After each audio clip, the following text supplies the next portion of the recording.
नमस्कार मंडळी, नवीन एका इंटरेस्टिंग व्हिडिओमध्ये सर्वांचं मनापासून स्वागत आहे। मित्रांनो, इंटरनेट नको असणाऱ्यांना आता दिलासा मिळणार आहे। कॉलिंग आणि SMS साठी वेगवेगळे रिचार्ज प्लॅन येणार आहेत। ट्रायने या संदर्भात मोठा निर्णय घेतलेला आहे।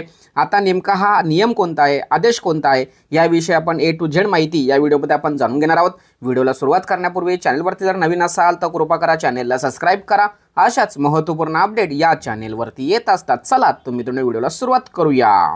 तर मित्रांनो, भारतीय दूरसंचार नियामक प्राधिकरण म्हणजेच ट्रायने सोमवारी या नियमामध्ये दुरुस्ती केलेली आहे। या दुरुस्तीनुसार मोबाईल सेवा कंपन्यांना इंटरनेट म्हणजे डेटा पॅक वापरण्यासंदर्भात ग्राहकांना महत्त्वाच्या ऑफर किंवा कॉलिंग आणि SMS साठी रिचार्ज प्लॅन वेगवेगळ्या पद्धतीने आणण्यासंदर्भात सूचना केलेल्या आहेत।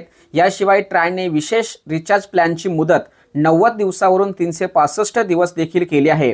ट्रायनं दूरसंचार ग्राहक संरक्षण अधिनियमात केलेल्या 12व्या दुरुस्तीनुसार मोबाईल नेटवर्क सेवा प्रदान करणाऱ्या कंपन्यांना किमान एक विशेष वाउचर प्लॅन उपलब्ध करण्यासंदर्भात महत्त्वाच्या सूचना या ठिकाणी देण्यात आलेल्या आहेत। ज्या रिचार्ज प्लॅनची वैधता 365 दिवस असेल, या निर्णयाचा फायदा अशा ग्राहकांना होईल जे युजर्स इंटरनेटचा वापर करत नाही, केवळ फोन कॉलिंग आणि SMS चा वापर करतात।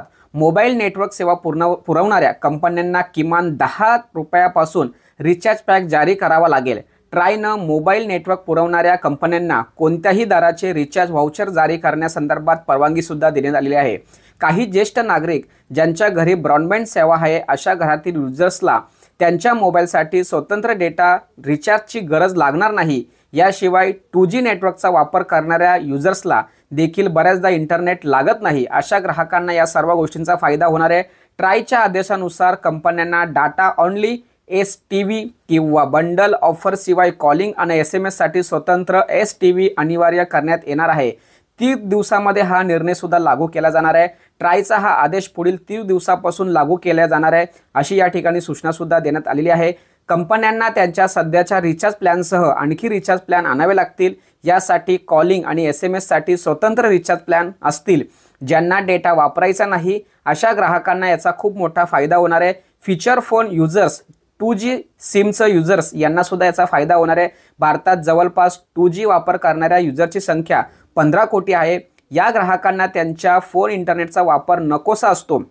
ट्रायच्या चौकशीनुसार समोर आलेल्या आकडेवारीनुसार 15 कोटी युजर्स फीचर फोनचा वापर करत नाही। या ग्राहकांना फोन कॉलिंग आणि SMS रिचार्जची प्लॅनची गरज असते, परंतु मित्रांनो, यापूर्वी अशा पद्धतीचा कोणत्याही प्रकारच्या रिचार्ज प्लॅन नसल्यामुळे लोकांना भूदंड बसत होता। त्यामुळे ट्रायने हा निर्णय घेतलाय। म्हणजेच मित्रांनो, या सर्व नियमाच्या आधारे आपल्याला एवढं स्पष्ट होतं की आता ज्यांना कॉलिंगसाठी किंवा SMS साठी प्लॅन घ्यायचा आहे तो त्यासाठी प्लॅन घेऊ शकतो।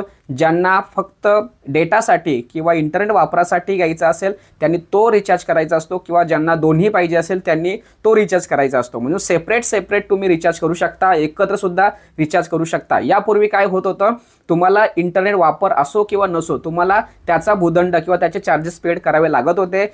ह्या सगळ्या गोष्टी इथे थांबाव्या यासाठी ट्रायने हा निर्णय घेतलाय। त्यामुळे मित्रांनो, सर्वसामान्यांना खूप चांगला फायदा या गोष्टीचा होणार आहे। मित्रांनो, अतिशय महत्त्वाची माहिती असल्या कारणाने महाराष्ट्रातील सर्व नागरिकांपर्यंत ही व्हिडिओ पोहोचवण्यासाठी सहकार्य करा। तोपर्यंत धन्यवाद। जय हिंद, जय महाराष्ट्र।